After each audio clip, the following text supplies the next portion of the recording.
Bonjour, c'est Jean de pourpainrond.fr. Aujourd'hui, je te présente 5 solutions pour réaliser tes questionnaires en ligne. Tu vas voir effectivement dans ces solutions, elles sont plus ou moins adaptées en fonction des besoins. Je te montre ça tout de suite sur mon ordinateur.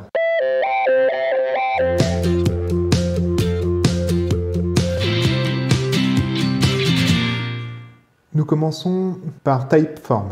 Donc Typeform, c'est vraiment celui qui est le plus facile à remplir pour les usagers, qui est le plus ludique et qui permet d'avoir des questionnaires qui se remplissent rapidement. Donc voilà à quoi ressemble le début du questionnaire. Tu débutes et après, chaque question va s'enchaîner naturellement les unes après les autres. Et tu vois effectivement que c'est relativement simple. La solution est toujours très sobre, très minimaliste. Ça va directement à l'essentiel. Par contre, tu vois, tu peux taper avec entrée. Ici, dans la solution par exemple, tu as une liste. Dès que tu commences à taper, ça l'affiche. Comme tu le vois, il permet également de faire de la personnalisation dans tes questions, de reprendre des éléments d'autres questions. Donc ça va quand même plus motiver les personnes à continuer à remplir le questionnaire parce qu'il est beaucoup plus personnalisé, il s'adresse à eux. Donc en fin de questionnaire, la page d'arrivée est la même pour tout le monde, elle est dédiée à Typeform. Il n'y a pas moyen de la personnaliser. Le second que je vais te présenter, c'est Evalengo. Une solution française qui fonctionne plutôt pour des questionnaires sérieux. Ça donne des résultats qui sont très propres et surtout tu vas pouvoir obtenir 150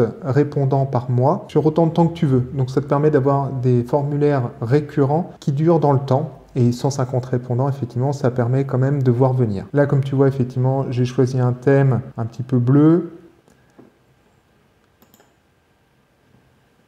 Les réponses sont quand même sympas. Tu vois bien effectivement la différence par rapport à Typeform, c'est beaucoup plus traditionnel. J'ai pas trouvé de liste déroulante. Et là, toutes les informations, par contre, elles sont prévues et groupées. Et ce qui fait la vraie différence par rapport aux autres, c'est qu'il y a un vrai traitement RGPD dans Evalengo. Et là, comme tu le vois effectivement en dessous, là, tu as même la politique de saisie qui est faite. Et là, comme pour Typeform, effectivement, il y a quelque chose de spécifique et tu peux pas la changer en gratuit. Nous allons passer à Google Forms.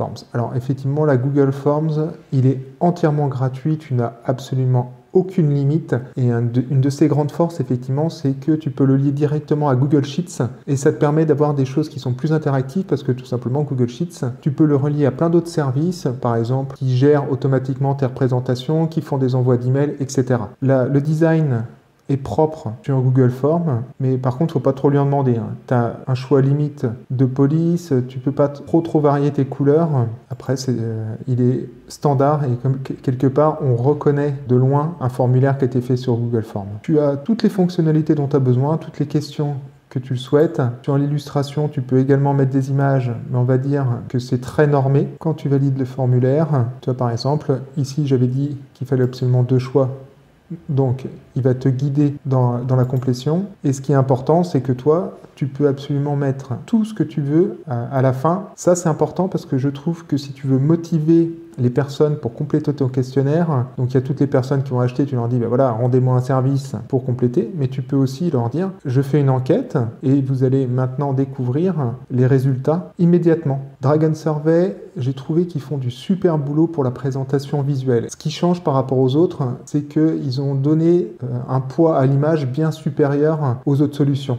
Donc l'entrée est relativement classique.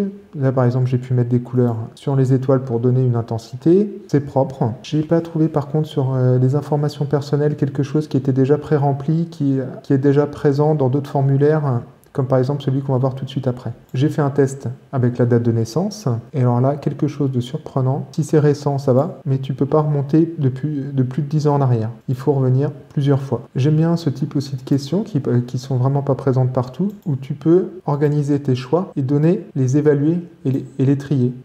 Et voilà, donc la partie que je te parlais, effectivement, là, par exemple, il peut te demander de choisir sur une image ou de noter une image. Ça, je trouve que c'est vraiment quelque chose qu'on ne retrouve pas dans les autres solutions. Et là, une fois que ton questionnaire est complété, il n'y a même pas besoin de le valider, il est fait automatiquement. Pour le dernier, c'est SurveyMonkey. Donc SurveyMonkey, une solution qui est très appréciée parce que tout simplement, tu es guidé quand tu réalises tes questions.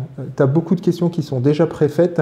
Donc si toi, tu as un doute dans ce que tu veux réaliser et que c'est ton premier questionnaire, l'avantage de passer par cette solution-là, c'est qu'effectivement, tes intitulés sont déjà faits visuellement.